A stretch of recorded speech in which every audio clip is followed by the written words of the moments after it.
Attention. Attention detail.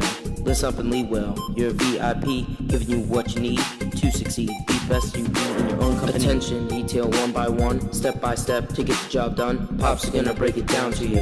I ask the questions, get the show started further. Attention detail. Hello and welcome to another special edition of Attention to Detail with Eric Byrd. I am Eric Byrd, moving your brand forward as artists, leaders, and influencers. Today we have a very special podcast episode. This will feature my very good friend, Mr. Tyler Buisch. He's the music director at Mosaic Christian Church, and I'm so old that I actually taught him for a little while in college, and he has gone on to do some very wonderful and impactful things. He is on staff at Mosaic Christian Church here in Maryland, and we just had a wonderful conversation talking about their organization, how they do what they do, what sets them apart, why they're unique, how they follow their mission, and that kind of stuff. So without further ado, I just want to get right into the interview, and also want to tell you that this show is sponsored by VIP Consulting, which is leadership done well. VIP trains leaders in the skills they'll need to take their organization to the next level. Vision casting, conflict resolution, staff, volunteer management, and more. VIP Consulting helps clients create an action plan and works alongside you to execute it. Experience what faith-based institutions, individuals, and organizations have come to learn. VIP Consulting gives you the VIP treatment. Go to ericbyrd.com for more information. So without further delay, here's my interview with Mr. Tyler Buisch. Well, it's just great to be able to talk to Mr. Tyler Buisch, even though you spell his name like Buisch. It's Tyler Buisch. And you are, what are you? You're the creative director at Mosaic Christian Church?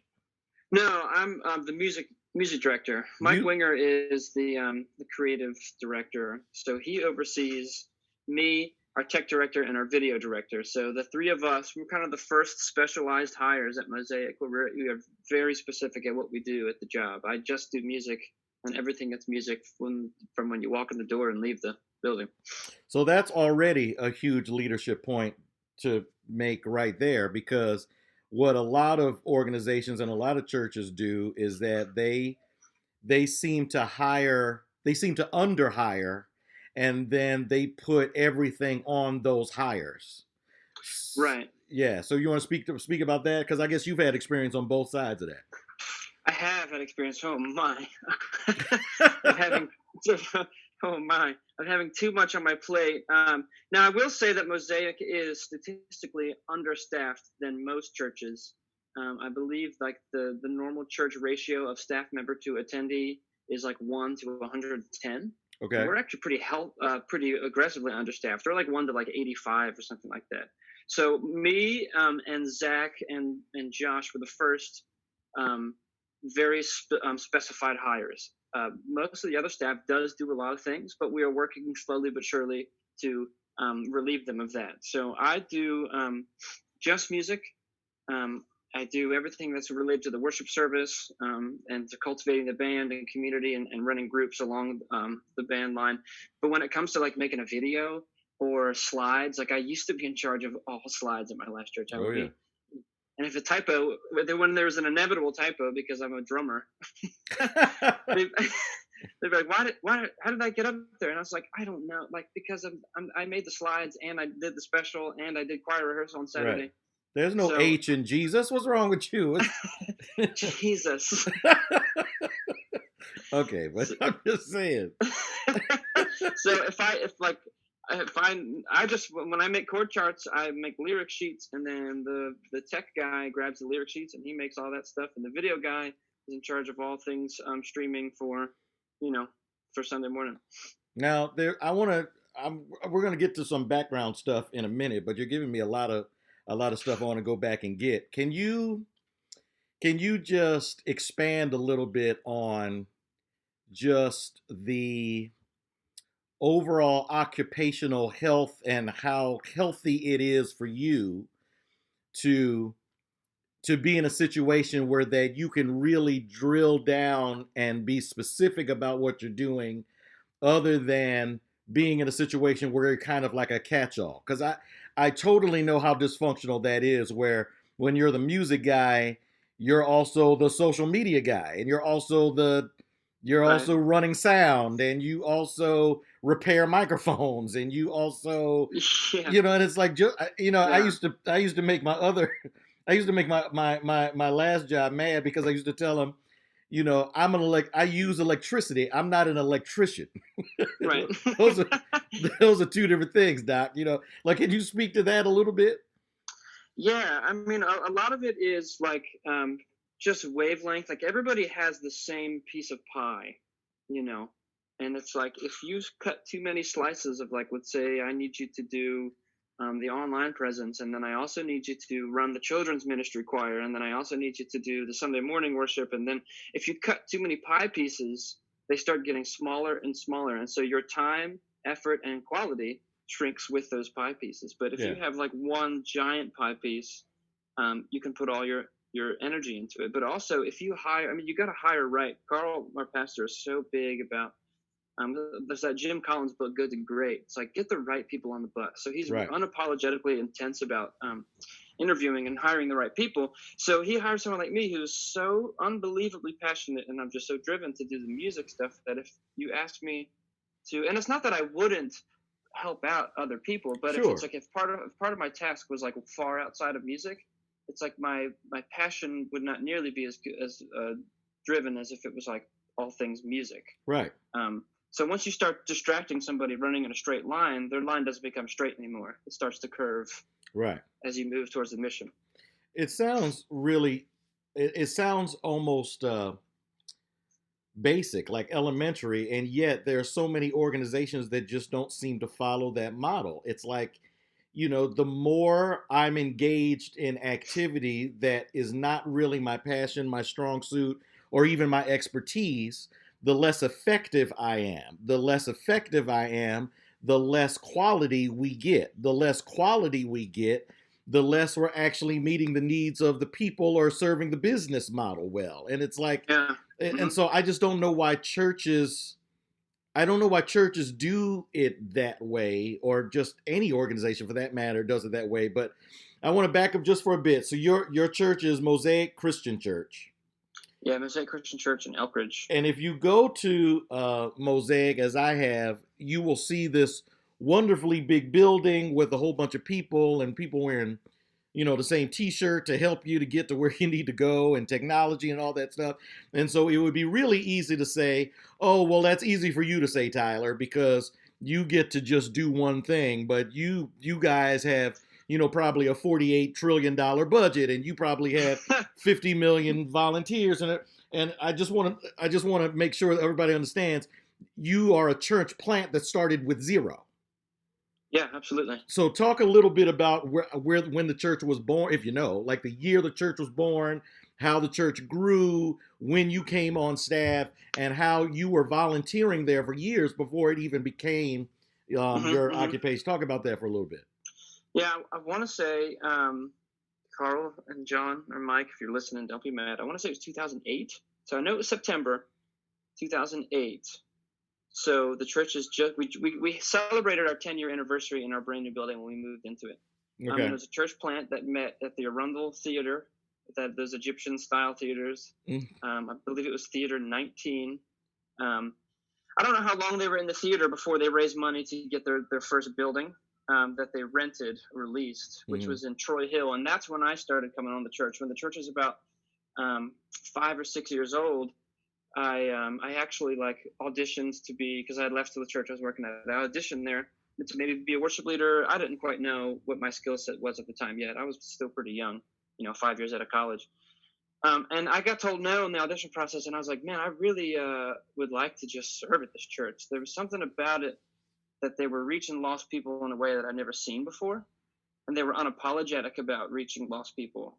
But me, as a lifelong Christian, was still getting fed, and I was like, oh, I gotta do something here. This place is doing something.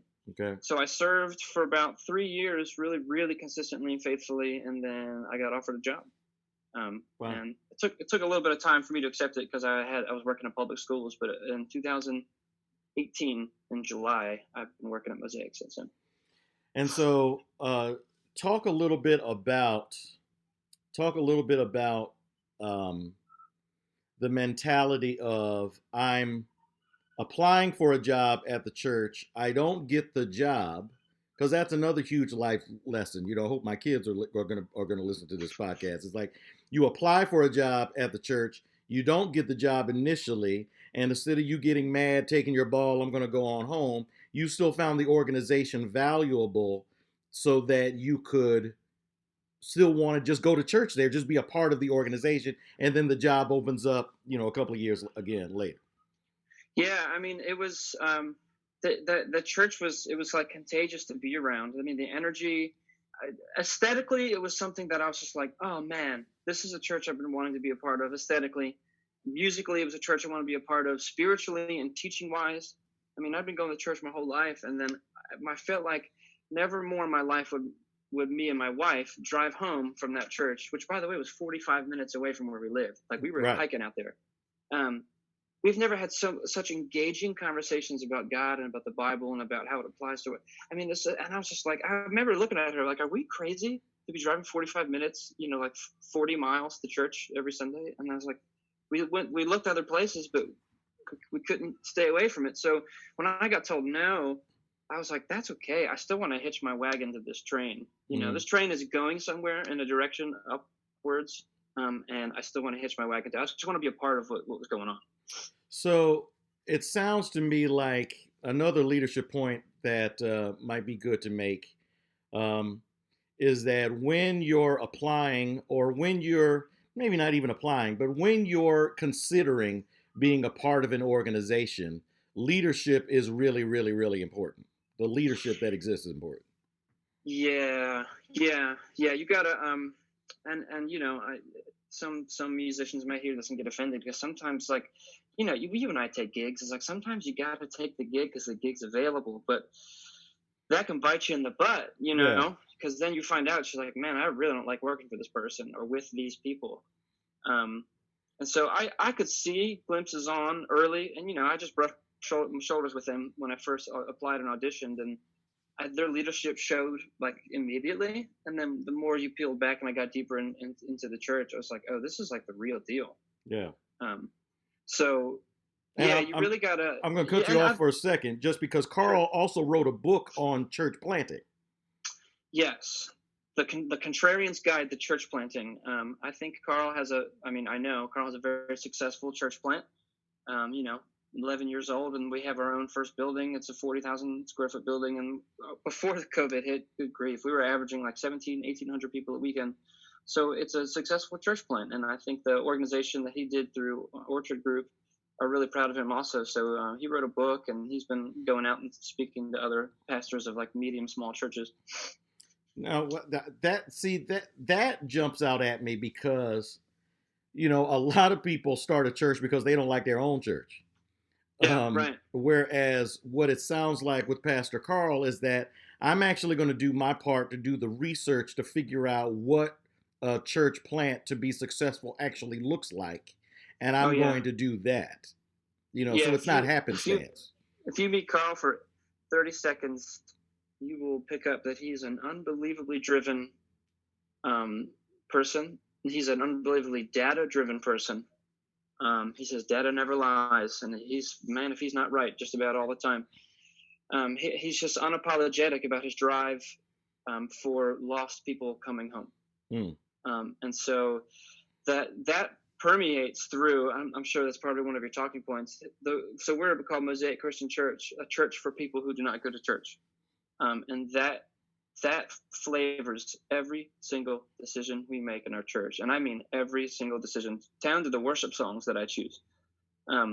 So yeah, Carl's drive is a gigantic contributing factor to why I think that church is doing really well. So let's talk about that. So the church for people that don't go to church. So what are some, if I've never been to Mosaic before, how will I see that mission statement manifested in the worship experience? When I walk through the door, what's that going to look like, feel like, smell like?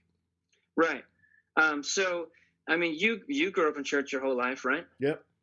were there ever Sundays that you tried to bring your friends or whatever, and were there ever Sundays that you were like, oh dear God, I'm so glad I did not bring my friend this Sunday? For whatever reasons, like the music team is awful. It's like the pastor that preaches weird stuff, or Yes. the special from Aunt Lulu, or the children's choir sings. It's Yes. like, You're like, I'm that- sorry. yeah, right. And I've definitely brought a friend to church before where he said, yeah, that was weird. Don't ever invite me again. And I was like, Ooh. yeah, oof. And so Carl, early on, he's like, I never, like, why would you even attend a church where you can't invite your friends to? Right. So what does that look like? Well, that's ever changing. I mean, that's ever changing. So in today's world, we try to make our and especially, so he's so data driven in Maryland, which is a very different place, especially Maryland, we're close to a lot of government, a lot of tech, a lot of data driven people. Our architecture is clean. We're unapologetic about our target audience being males, like between 20 and 32, or like that age range, because statistically, if you change a man's heart, it's like a 97% sure that their household will all be saved and baptized. Wow. If a woman gets saved, it's like 25% chance that their household follows Christ. So it's like we unapologetically go, not just go after men, but right. That's our target audience, because if you get that, it goes further. Sure. If you a bigger return on your investment. Right. And so what does that look like? So, it's all down to the music that we play. Is it relevant? Is it weird? Is it something that people are like listening to and they're like, oh, actually, I kind of know this song. Parking is easy. Nowadays, young people, but when they hear about a church, what's the first thing they're going to do? They're going to pull out their phone and they're going to look on Instagram and Facebook and YouTube. And so where is your presence? What does your online presence look like that's compelling to go like, yeah, I think I would check this out. That looks like I relate to that. Right.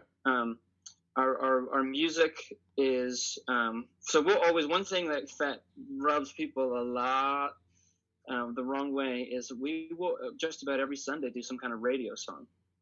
So why do we do a radio song? Like, how could you play that in God's house? And Jonathan, our pastor, does an amazing job explaining this, where when Jesus taught parables, he taught from, like, the medium of the time wasn't music, or it wasn't think of things right. we have video. It was right. stories, and right. it was illustrations. And so Jesus taught from like things that everybody knew about, which their was like point farming. of reference. Yeah, cleaning. He met them where they are with a tool that they already use. Right. And so he would take those things, like sweeping a house to find a coin, and he turned it into God, a parable about God and how he rejoices when a lost sinner comes. So we use radio songs, the medium of today, to help take something that people already know. Obviously, we vet them aggressively. It's sure. not inappropriate, but we take that song. You don't do rump shaker in the worship service. You don't do rump shaker. Yeah, no. Okay, you don't do that. Okay. No, Lil Jon. No, Lil Jon. Okay. No. You don't like big butts, and you cannot lie. Is what you're saying. I'm just making that point. Okay. We flip the song upside down and we use it for our advantage, because when people are going to hear it on the radio, they're going to go, I heard a pastor that applied like a spiritual application that the lyrics are already talking about. So, and that also, like, as a person who doesn't want to go to church, and they're probably like, fists clenched, they're probably uncomfortable. That helps them to go like, oh, I kind of relate to that. I can see what's going on. Our worship songs, I'm so particular about the lyrics I use in worship songs. Could an unchristian person read about the blood of the Lamb and not be freaked out? Like, probably not. Now, we as right. Christians, right, we know what that means. Right. But that person's like, the blood of the what? And you're going to do what with it? Right. Yeah. So I'm really particular about that. And Carl gives a gospel presentation every single Sunday, no matter what. But we do communion every Sunday. That's, church is different culture with that. But that's like an experience you'll see on a given Sunday, and how that pertains to people who don't go to church and our target audience. Okay. But that doesn't mean that lifelong Christians can't get fed, because Carl, when he preaches, he said it to us all the time. He preaches to the lost, to the in-between, and to the lifelong Christians. Okay. So that's the mission. That's the mission. And so what has Mosaic talked about? By the way, you're still listening to Mr. Tyler Buisch, who is on staff at Mosaic Christian Church, which is is it Elk Ridge, Maryland? Elkridge, Maryland. Yeah, right by some subway bus depot or something. that's right. The Mark train station. The Yeah, on Mark Dorsey Train, right, Road. where I parked so that I could make the dash Christmas Eve. Sell a million records and I'm making the dash. That's right. But so as we're recording this, we're still dealing with the pandemic. We're still dealing with a shutdown, and so I'm sure your leadership and you're part of the leadership. Sure, you guys have talked about what your organization will look like when the pandemic is over. Where prayerfully, God willing, I don't think we're going to stay like this. So, and I know that there are some things that we cannot answer because we don't know what the opening up is going to be. We don't know if that's going to be, only 50 people or open it up Yeah. wide open or whatever. But Right. without getting into specifics, because it's kind of hard to be specific, can you mention finally, like, any little things about how Mosaic is preparing for the future once we come out of the pandemic? Yeah. Well, the one thing I have to say is I've never gained more respect for Carl than I have in these past few weeks, and just great leadership is having an emergency fund. I mean, Carl said the first meeting when this hit, our first meeting, Carl said, "I just want you to know that I saved for fund, and no one's in trouble." Say that last statement again, because you cut out just for a second. I know my phone. Someone tried to call me. You're so Carl busy. Carl said, "I've saved for emergency fund from day one. No one's jobs are at risk right now. We are safe for a long period of time." And I was just like, "Man, that's excellent business model, right?" So to park the car there, we've never had a pandemic like this before, and he had already saved enough money to keep the staff on staff and paid when the church opened 10 years ago. Yeah. Okay. Yeah. See, that's visionary leadership.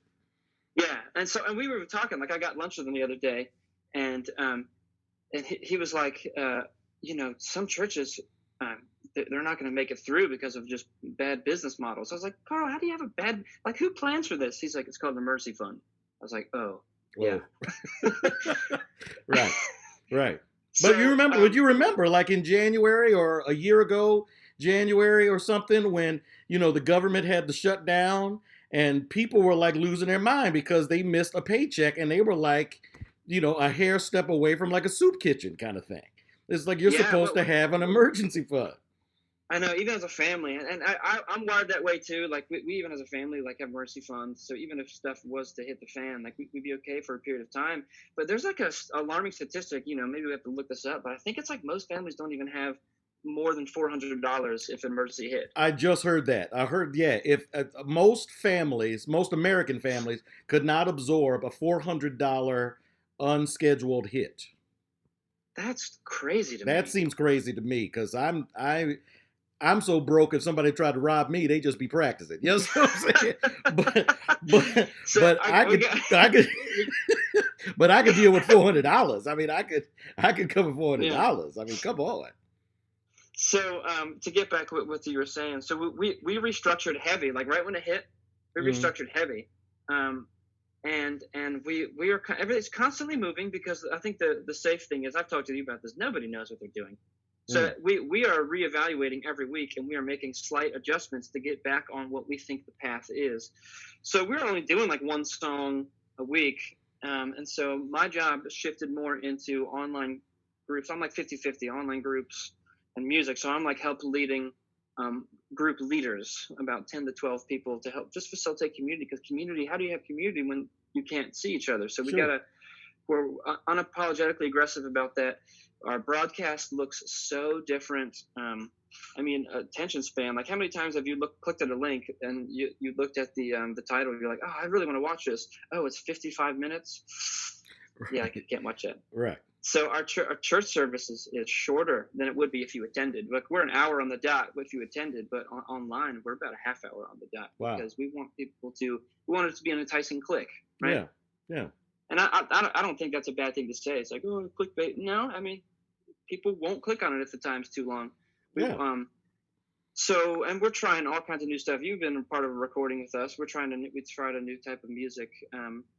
I would say our team is swift and agile, and we're making adjustments as needed. And kind of an impressive way. I mean, Carl can request something, and within like a week or two, we can make it happen. Wow. Looks like he's got the right people on the right bus moving in the same direction. Yeah, I have a really, really flexible team. I mean, nothing's been perfect, and it's not like people haven't been mad at each other in various ways, but we also resolve it. I mean, we have a team of high truth, high trust, meaning we can say things that are wrong or bother us, but we also, like, I still have your back. Like, I still love you. Just because I said that wasn't right in the video doesn't mean like I hate you. Right. Just means we need to fix that thing, and I still value you just like I always have. Oh, great. Well, thank you, Tyler, man. This has really been illuminating. Yeah. Lumalac. Lumlac. A Lumalac. But thank you. This has been Tyler Buisch of Mosaic Christian Church, and I'll be back with a few follow-up points. That was a lot of information, but also a great conversation. I'm hoping that you will want to go to our blog where you can get show notes on everything that Tyler was able to talk about. So we want to thank you for listening to Attention to Detail. We'll be uploading new podcasts each and every week, prayerfully on Mondays, and you should be able to find us wherever you get your podcasts. Write a review and like us. You can also follow our sponsor, VIP Consulting, at ericbyrd.com, my trio at ericbyrdtrio.com. And as I mentioned, show notes can be found at ericbyrd.com/blog, where you can also follow the show on the VIP Consulting Twitter and Facebook pages. So thank you for listening, and hope to talk to you and hear from you soon. Take care. Attention.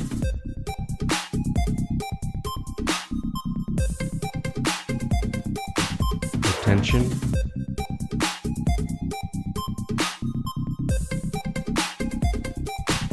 Attention.